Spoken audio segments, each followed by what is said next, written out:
Keyingi juma hadyasi qayerda bo'lishini xohlaysiz? Juma hadyasini tugatganimizdan xabarlaring bor.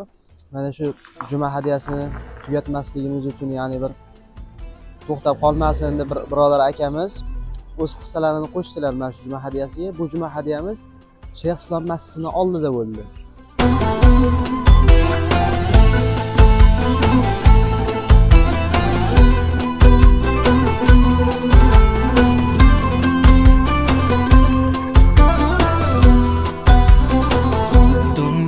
Ko'zlarga tor ko'rindi, shayton aldamoqqa urindi, yurak sog'inch bilan urardi. Rasulullohni sog'inganda, hadis tinglaganda yoqardi, ko'zimdan yoshlarim oqardi, tunlarim uyqusiz o'tardi. Rasulullohni sog'inganda, tunlarim uyqusiz o'tardi. Rasulullohni sog'inganda, Makka-yu Madinaga borsam, yurgan yo'llaridan men yursam, qaniydi men yonimda ko'rsam. Rasulullohni sog'inganda, gaplarim ichimga sig'maydi, hech kim holimni tushunmaydi.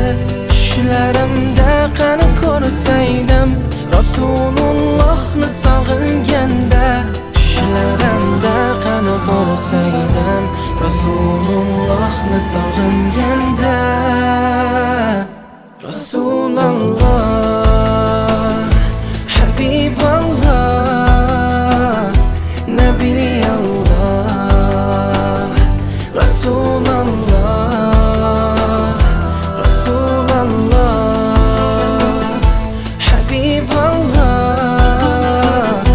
Nabiyalloh, Rasululloh.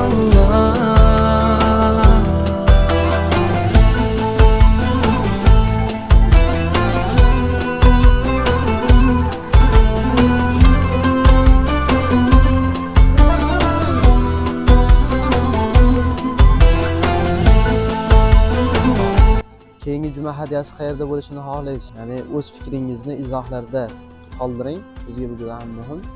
Qayer ko'p layk yig'sa, ko'p ovoz yig'sa, o'sha yerga borib bepulga juma hadyasini o'tkazib beramiz.